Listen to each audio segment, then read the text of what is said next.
외아빠의 이중생활.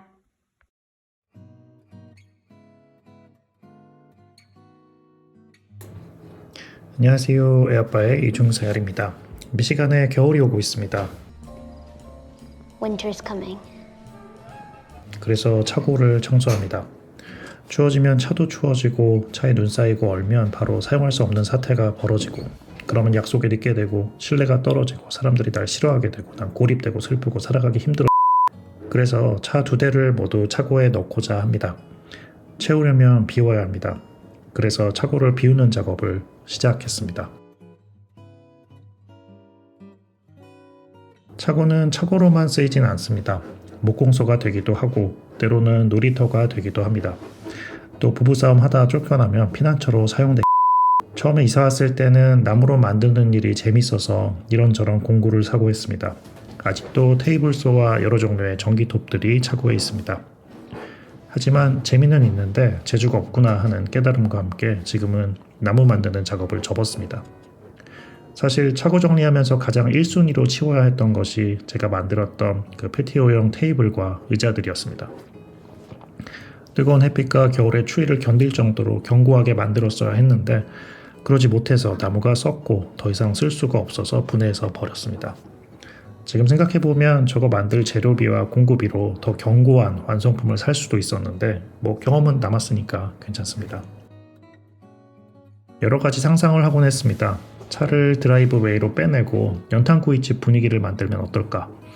고기 연기 빼내는 덕트 정도는 유튜브 찾아보면 만들 수 있을 것 같고 테이블 기둥이 될 드럼통은 아마존에서 충분히 구할 수 있고 연탄은 구하기 힘들어도 차콜로 충분히 대체할 수 있고요. 집에 캠핑용 화목난로가 놀고 있는데 가라지에 설치해서 불장난하는 것도 재밌을 것 같고 정말 가라지 스타일의 바를 만드는 것도 멋지겠다 싶었습니다만 저의 게으름에 머릿속 상상으로만 머물다가 가버렸습니다. 다시 원래 본연의 기능인 차고로 쓰기 위해 지금 청소하고 있습니다. 여러 가지 튜닝을 생각하다가 결국은 순정으로 돌아간 느낌입니다. 미국 이민 오면서 저에게 가장 큰 변화라 하면 바로 이 차고 때문이 아닌가 싶습니다. 한국에도 차고가 있는 집이 있지만 제가 집이 있다는 얘기는 아닙니다. 아파트에서만 살아왔기 때문에 차고에 대한 경험이 없었습니다. 어릴 때 살던 아파트에는 요즘 아파트에 있는 지하주차장이란 게 없었고 급격하게 늘어나는 차로 인해서 이중주차, 삼중주차 또 기어를 중립으로 놓고 주차해서 다른 사람이 차를 밀 수 있게 해놓는 등 주차난이 참 심각했었던 기억이 있습니다. 갑자기 생각난 건데 그럼에도 불구하고 어릴 때 주차된 차들 사이에서 친구들과 축구도 하고 야구도 했었습니다. 공 잘못 차서 차 백밀러에 맞춰 휘어져서 도망쳤던 기억도 있고 주차된 차 사이로 자전거 타다가 차를 긁었는데 경비 아저씨한테 붙잡혀서 주인 나올 때까지 기다리라고 벌벌 떨며 기다리는데 어느 아름다운 대학생 누나가 나와서 괜찮으니 그냥 가라고 천사 같았던 그 동네 프라이드 몰던 그 누나도 생각이 나네요. 30년 전 가락 삼익아파트 207동에 살았던 흰색 프라이드 몰던 누나 지금은 아마 50대가 되셨을 것 같은데 이 영상 보면 그때 정말 고마웠다고 말하고 싶습니다. 행복하세요. 지하주차장에 있는 아파트로 이사오고 나서는 비눈 바람으로부터 차를 보호할 수는 있었지만 입주민 공동의 공간이기 때문에 개인적인 차고의 개념과는 먼 느낌입니다. 그런데 갑자기 제 개인적인 차고가 딱 생겨버린 것이죠. 차고가 생기면 먼저 내 차를 더 자세히 보는 기회가 많아집니다. 나만의 공간에서 아무의 눈치 없이 아주 자세히 차를 들여다보는 거죠. 변태처럼. 헤드램프 안은 이렇게 생겼구나. 돌에 튀겨 들어간 곳이 있구나. 차는 생각보다 등치가 크구나 등등 가까이 보면 새삼 새롭게 느껴지는 것들이 있습니다. 한국에서는 보통 주차장에 주차하고 나면 바로 집으로 들어가느라 내 차를 자세히 쳐다볼 일이 없잖아요. 사실 집 다음으로 가장 비싼 물건이 바로 차인데 그 생김새를 제대로 보지 않는다는 건 조금 손해보는 일이 아닐까 하는 생각도 해봅니다. 대부분 차는 이동의 수단이 주된 목적이겠지만 비싼 물건인 만큼 주된 목적 외에 또 다른 기쁨을 찾을 수 있다면 같은 돈 내고 더 챙겨갈 수 있는 셈이니까요. 그런 점에서 손세차 가서 직접 자신의 차를 닦는 일은 좋은 취미가 될 수 있고 본인과 차를 위해 좋은 일이라 생각합니다. 내 손으로 직접 차를 닦으면서 굴곡진 면을 느끼고 깨끗해지는 차를 보며 내 마음도 깨끗해요. 존슨즈 베이비 로션. 또 그렇게 차와 정을 쌓으면서 내 차 다칠까 안전운전도 더 하게 되고요. 차고 안에서 차를 자세히 보는 것은 내 차가 굳이 럭셔리한 차가 아니더라도 충분히 재밌는 경험이 됩니다. 또 차고에 주차하기 시작하면서부터는 차를 잠그지 않고 집에 들어갑니다.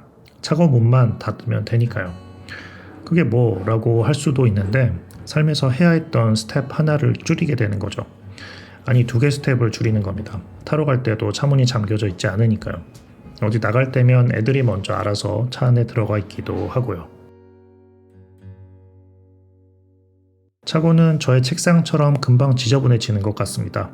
아무래도 바깥과 오픈되는 경우가 많다 보니 가을 되면 수많은 낙엽들이 자기 집인 양 엄청 들어오기도 하고 차바퀴가 온갖 흙과 먼지들을 들고 들어옵니다. 새들이 날아 들어와서 벽에 부딪히고 잠시 머물다가 나간 경우도 있었습니다. 차고가 깨끗한 집이라면 그건 어제 우연히 청소했거나 아님 평소에 자주 청소하는 깔끔한 주인이라 생각할 수 있을 것 같습니다. 그렇다고 차고가 더럽다고 주인도 더러운 성격일 거라는 얘기는 아닙니다. 차고는 약간 바깥 공간이라는 느낌이 좀 있어서 집안 청소보다는 아무래도 덜 청소하는 경향이 있지 않나 싶습니다.